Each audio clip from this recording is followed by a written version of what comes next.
Lionel Andrés Messi a touché un jeune garçon, un bébé, lorsqu'il était en train de prendre son bain. Ce bébé, devinez, c'était Lamine Yamal Nazraoui. Pour certains, les parents de Lamine Yamal ont invité Messi à aller toucher leur bébé, mais non, c'était lors d'une tournée publicitaire, bien sûr, que Messi a eu la chance de tourner ce garçon, ou ce garçon a eu la chance d'avoir la main onctueuse de Lionel Andrés Messi. Aujourd'hui, ce garçon a grandi.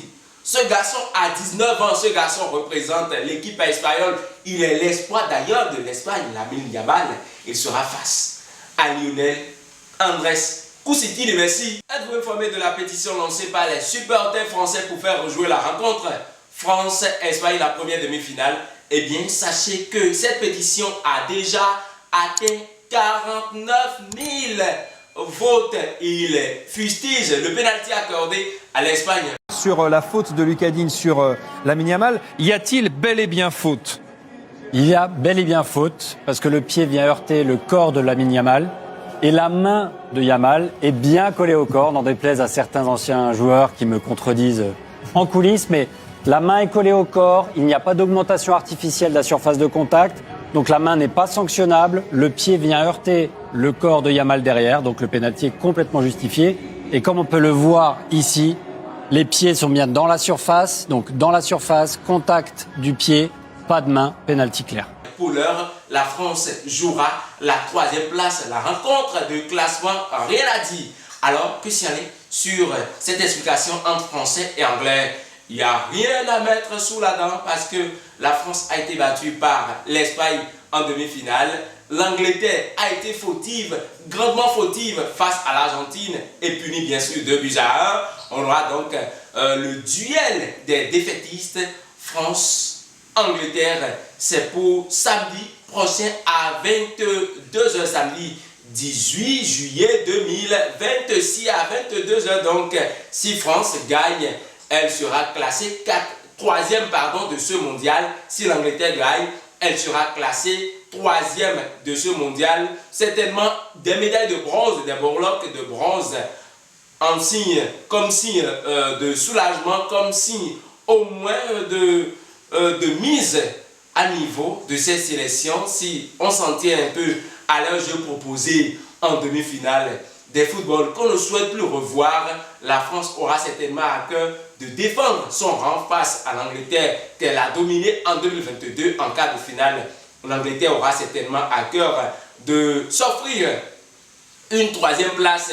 Si on remonte un peu derrière en 2018, l'Angleterre a joué la rencontre de classement face à la Belgique qu'elle a perdu, une rencontre qu'elle a d'ailleurs perdu, un but belge de Adnan Januzaj, somptueux enroulé. Aujourd'hui, ce n'est plus la Belgique en face, c'est la France en face. Ce n'est plus la Belgique devant, c'est la sélection des coqs sportifs qui a déjà reçu des blessures venant de l'Espagne. Ce sera une rencontre peut-être 50-50, léger avantage à la France grâce à son jeu. Mais n'oublions pas, ne vendons pas moins cher la peau de ce loup anglais sans l'avoir tué. Le football promet un peu du feu. Après samedi, on aura dimanche, que j'ai déjà annoncé dans mon introduction. Chers amis férus de Oracle Foot, installez-vous confortablement pour recevoir les plus grandes informations sur la finale, la grande finale de la 23e édition de la Coupe du Monde organisée aux États-Unis, au Mexique et au Canada 2026. Lors d'une tournée publicitaire, Lionel Andrés Messi a touché un jeune garçon, un bébé, lorsqu'il était en train de prendre son bain. Ce bébé, devinez, c'était Lamine Yamal Nazraoui. Pour certains, les parents de Lamine Yamal ont invité Messi à aller toucher leur bébé, mais non, c'était lors d'une tournée publicitaire, bien sûr, que Messi a eu la chance de tourner ce garçon, ou ce garçon a eu la chance d'avoir la main onctueuse de Lionel Andrés Messi. Aujourd'hui, ce garçon a grandi. Ce garçon a 19 ans, ce garçon représente l'équipe espagnole. Il est l'espoir d'ailleurs de l'Espagne, Lamine Yamal. Il sera face à Lionel Andrés Coussiti de Messi. Est-ce que vous savez que si Messi ne jouait pas pour l'Argentine, il allait représenter l'Espagne? Pour beaucoup, non, mais pour certains, oui.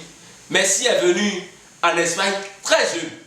Messi était très jeune lorsqu'il a quitté son pays, l'Argentine, lorsqu'il a quitté sa ville, Rosario, pour l'Espagne. Donc si Messi n'optait pas pour la sélection argentine, il allait choisir la Furia Roja espagnole.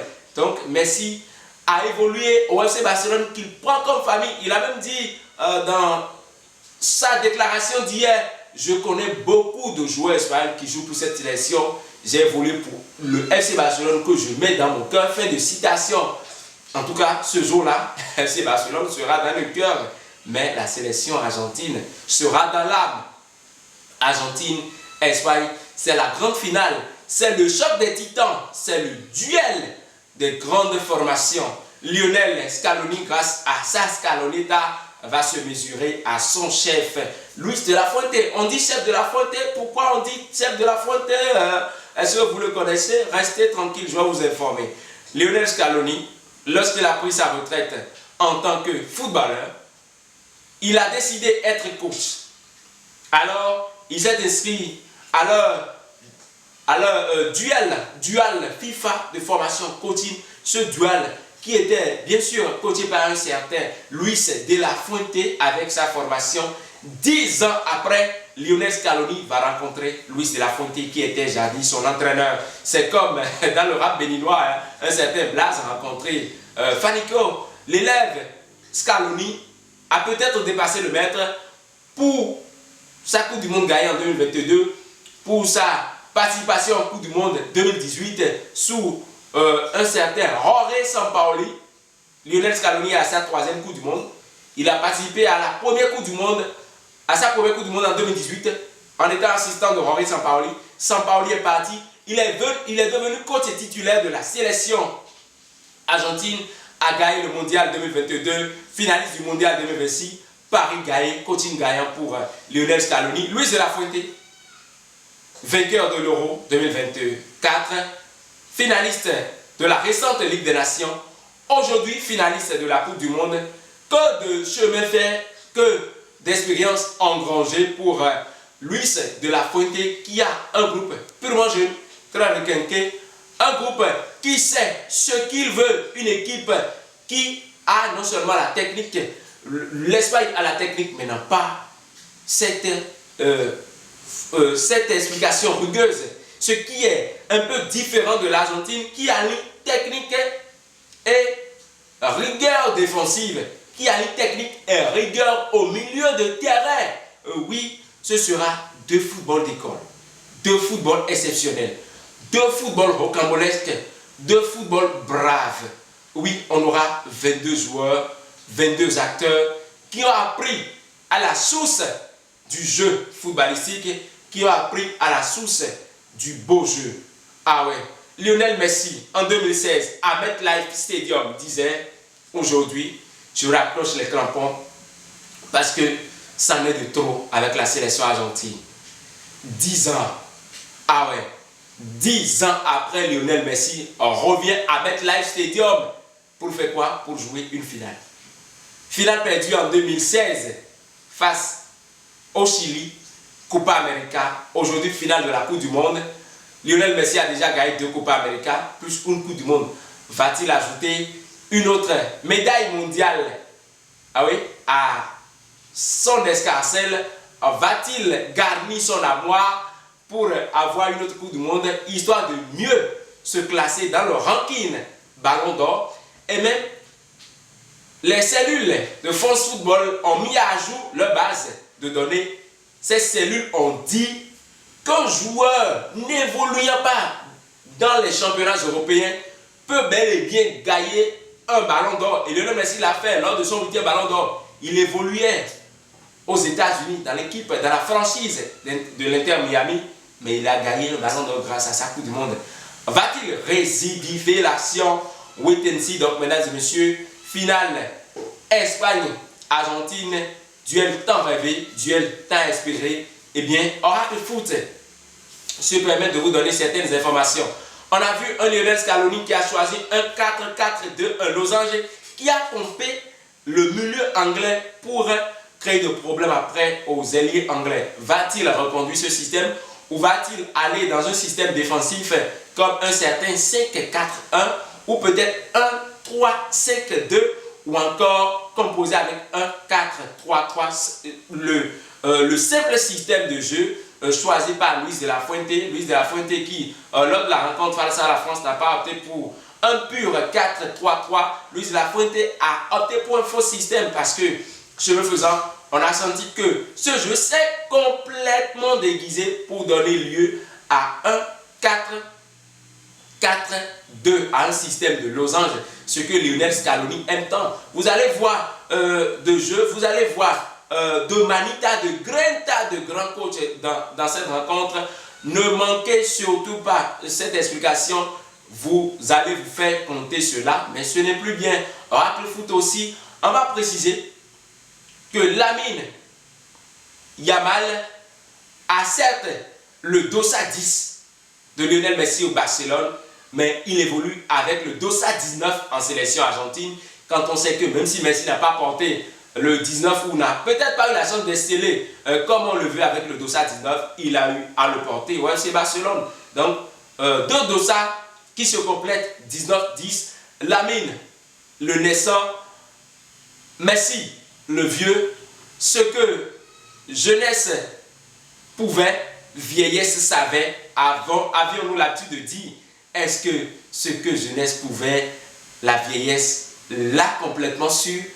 Réponse dans quelques jours au MetLife Stadium pour clôturer cette Coupe du Monde en beauté entre Argentins et Espagnols. Il faut quand même ajouter un fait très important. La nouvelle génération et Messi ne se sont jamais rencontrés. C'est la première fois que l'Argentine, emmenée par Messi, et l'Espagne aujourd'hui, gouvernée par l'ami Yamal, se rencontrent. Une première qui peut être souriante pour l'Espagne, une première qui peut donner une deuxième ou une seconde Coupe du Monde, si vous voulez, à Lionel Andrés Messi. Qui seront ces joueurs clés de chaque sélection?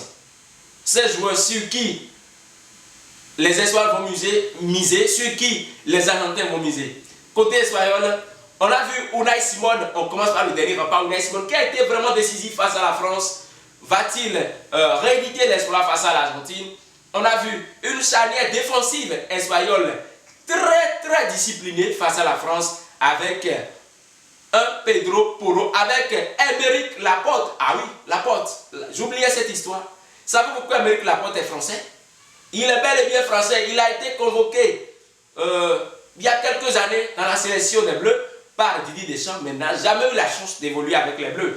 Lorsqu'il était dans la formation de Bilbao en Espagne, eh bien, la sélection espagnole s'est saisie du dossier et aujourd'hui, Aymeric Laporte fait les beaux jours défensifs de l'Espagne. On vient au niveau du milieu de terrain.